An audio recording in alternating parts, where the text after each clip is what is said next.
ফেনীতে চাঞ্চল্যকর মোড়, ভাইয়ের নির্যাতনে কিশোরী গর্ভবতী, নির্দোষ ইমাম 1 মাস কারাভোগের পর মুক্ত। জুনায়েদ কামালের প্রতিবেদনে বিস্তারিত। ফেনীর পরশুরাম উপজেলার টেটেশ্বর গ্রামে ঘটে যাওয়া একটি মর্মান্তিক ঘটনায় উঠে এসেছে ভয়াবহ সত্য। 14 বছর বয়সী কিশোরী দীর্ঘদিনের নির্যাতনের শিকার হয়ে গর্ভবতী হলেও শুরুতে দায়ে চাপানো হয় স্থানীয় এক মসজিদের ইমামের ওপর। জানা যায়, খেলতে যাওয়ার সময় কিশোরীটিকে জোর করে পাশের একটি কক্ষে নিয়ে গিয়ে নির্যাতন করা হয়। ঘটনার সময় তাকে ভয়ভীতি ও প্রাণনাশের হুমকি দেওয়া হয় যাতে বিষয়টি কাউকে না জানায়। কয়েক মাস পর তার শারীরিক পরিবর্তন দেখে পরিবারের সন্দেহ হয়। এই সময় ওই কিশোরীর বড় ভাই মোর্শেদ তাকে আলাদা করে জিজ্ঞাসাবাদ করে এবং পরে পরিবারের কাছে দাবি করে পশ্চিমপাড়ার মসজিদের ইমাম মোজাফফর এই ঘটনার জন্য দায়ী। ভয়ে কিশোরীও তার ভাইয়ের কথায় সম্মতি জানায়। এরপর এলাকাবাসী উত্তেজিত হয়ে ইমামকে ধরে এনে অভিযুক্ত করে এবং মারধরের চেষ্টা করে। তিনি বারবার নিজেকে নির্দোষ দাবি করে ডিএনএ পরীক্ষার আহ্বান জানালেও তা উপেক্ষিত হয়। পরে তার বিরুদ্ধে মামলা দায়ের করা হলে পুলিশ তাকে গ্রেপ্তার করে কারাগারে পাঠায়।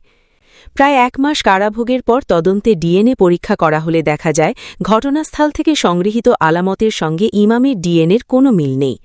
এতে তদন্তের গতিপথ পাল্টে যায়। পরে পুলিশ পুনরায় তদন্ত শুরু করে এবং কিশোরীকে নিরাপদ পরিবেশে জিজ্ঞাসাবাদ করলে এক পর্যায়ে সে জানায় তার বড় ভাই মোর্শিদি তাকে দীর্ঘদিন নির্যাতন করেছে এবং ভয় দেখিয়ে চুপ থাকতে বাধ্য করেছে। একই সঙ্গে ইমামকে ফাঁসানোর পরিকল্পনাও তারই ছিল। পরবর্তীতে মোর্শেদের ডিএনএ পরীক্ষা করলে তা আলামতের সঙ্গে 99.9% মিল পাওয়া যায়। এমনকি কিশোরীর গর্ভে জন্ম নেওয়া শিশুর সঙ্গেও তার জৈবিক সম্পর্ক নিশ্চিত হয়। প্রমাণের মুখে মোর্শেদ অপরাধ স্বীকার করে জানায় ঘটনাটি আড়াল করতে এবং অর্থ আদায়ের উদ্দেশ্যে নির্দোষ ইমামকে ফাঁসানো হয়েছিল। পরে আদালত মোর্শেদকে কারাগারে পাঠানোর নির্দেশ দেন এবং ইমাম মুজাফফরকে সসম্মানে মুক্তি দেন। ইমাম মুজাফফর হয়তো কারাগার থেকে মুক্তি পেয়েছেন, কিন্তু তার সাথে ঘটে যাওয়া ভয়াবহ অন্যায় ও মানহানির ক্ষতিপূরণ হবে কি দিয়ে? এই ঘটনা একদিকে যেমন নৃশংস অপরাধের চিত্র তুলে ধরে, অন্যদিকে মিথ্যা অভিযোগের ভয়াবহ পরিণতিও সামনে আনে।